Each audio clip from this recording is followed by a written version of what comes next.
आज ये कार्यक्रम हम लोगों का जो चला अभी थोड़ी सी विलंब हो गई। जो अमृत वर्षा हो रही थी आप लोगों के बीच उसमें थोड़ा सा खेद हो गया, लेकिन ये भी एक विधि विधान ही है। हमारे मुख्य अतिथि महोदय आए हुए थे, इस कारण से हुई।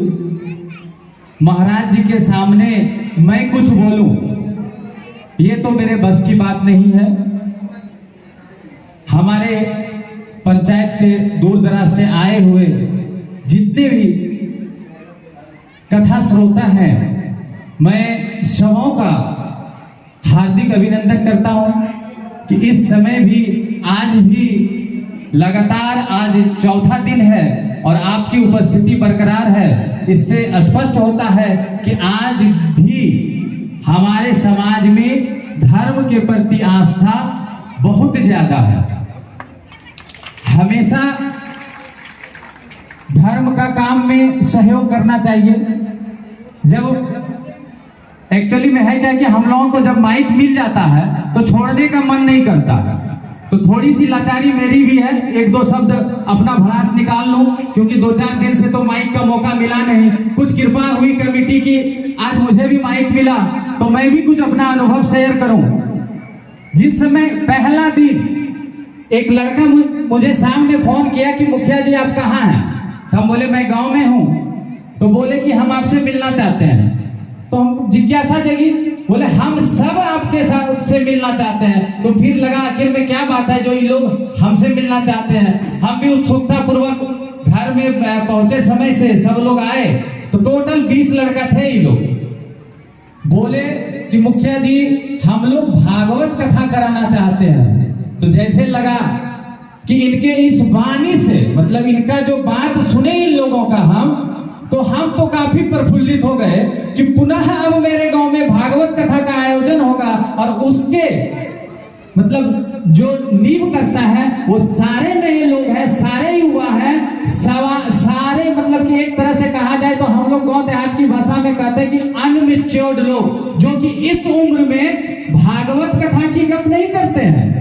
जो इन लोगों का उम्र है, इस उम्र में तो लोग भागवत कथा के बारे में समझना भी नहीं चाहते, सुनना भी नहीं चाहते, और ये कथा कराने की बात कर रहे हैं। तो मुझे काफी खुशी हुई। हम बोले कि भाई आप लोग कराना तो चाहते हैं, लेकिन किस तरह से कराना चाहते हैं, आप लोगों की व्यवस्था क्या है, आप लोगों का सोच क्या है। बोले हम 20 आदमी हैं। हम बोले आदमी तो हो, यहाँ तो बजट चाहिए भागवत कराने के लिए। तो बोले कि हम लोग सारे एकत्रित हैं और पहला चंदा मैं गांव में 5-5 हजार रुपये करके 20 व्यक्ति दूंगा। हम बोले भागवत हो गया। जिनसे 20,000 का हम उम्मीद करते थे वहां से 1 लाख रुपया आ रहा है। तो मेरे गांव में तो हम तो उसी दिन मान लिए कि भागवत हो गया और ये लोग करा ही देंगे। फिर कुछ दिन बीता समय, ये लोग बोले कि मुखिया जी कुछ लोग साथ छोड़ के चले गए, कल ये गलत। हम बोले ये बात गलत है, वो साथ छोड़ के नहीं गए, उनके किस्मत में भागवत के प्रति इतना शाही साथ था। वो चाहते भी तो आपको साथ नहीं दे सकते, क्योंकि कथा तो गांव में हो रही है, लेकिन सब लोग क्या सुनने आ पा रहे हैं, वो नहीं आ रहे। सो ऐसी बात नहीं है, उनके नसीब में ये अमृत वर्षा लिखा हुआ नहीं है, उनके किस्मत में अमृत वर्षा लिखा हुआ नहीं है, इसलिए वो इस भागवत कथा में नहीं उपस्थित हो पा रहे हैं। संत लोग कहते हैं, एक लोग जा रहे थे तो एक जगह प्रणाम किए, तो उनका जो शिष्य था वो पूछे कि बाबा आपने इस जगह क्यों प्रणाम किया। तो बोले इस जगह पे कुछ दिन पहले भागवत कथा हुआ था, इसलिए इस मिट्टी को मैं नमन करता हूं। फिर आगे बढ़े, फिर एक जगह झुके तो वहां भागवत कथा हो रही थी। तो बोले यहाँ तो स्वाभाविक है, जब भागवत कथा हो रही है तो सर को झुकाना तो वाजिब है, और भागवत कथा में उन्होंने सर को झुकाया। फिर आगे बढ़े, फिर एक जगह जाके सर झुकाए, तो फिर उनके शिष्य से नहीं रहा गया। उन्होंने बोला कि बाबा इस जगह क्यों आप अपने सर को झुका रहे हैं। तो बाबा का जवाब था कि इस भूमि पे भागवत कथा होने वाली है, इसलिए मैं सर को झुका रहा हूं। तो धर्म ये है, धर्म जात देख के नहीं किया जाता है। अगर आप किसी का मदद कर रहे हैं, कोई कोई एक्सीडेंट व्यक्ति है, अगर उसको पानी की आवश्यकता है, दवा की आवश्यकता है, आपकी मदद की आवश्यकता है, अगर आप उस परिस्थिति में उनको पूछते हैं कि भाई आपका जात क्या है, आपका गांव क्या है, आपका गोत्र क्या है, तब मैं आपकी मदद करता हूं, तो निसंदेह मान लीजिए आप मददगार हो ही नहीं सकते।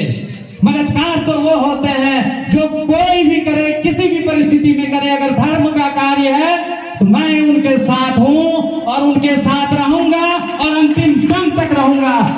यही निर्णय होना चाहिए। इसलिए मैं तमाम ग्रामवासियों से आग्रह करूंगा कि आज चौथा दिन है, अभी 3 दिन बाकी है। ऐसा लगे कि यहाँ जो भागवत कथा हो रही है जगह कम पड़ गई, इतना लोग आ रहे हैं, इतना व्यस्त समय में भी लोग उपस्थित हों कि ताकि लगे कि हम लोग जगह देने में कामयाब नहीं रहे, कमिटी व्यवस्था करने में कामयाब नहीं रहे, लेकिन श्रोता जो भी भागवत कथा सुनने आएंगे वो दृढ़ संकल्पित रहे, चाहे आंधी आ जाए, वर्षा आ जाए या कड़ाके की धूप हो।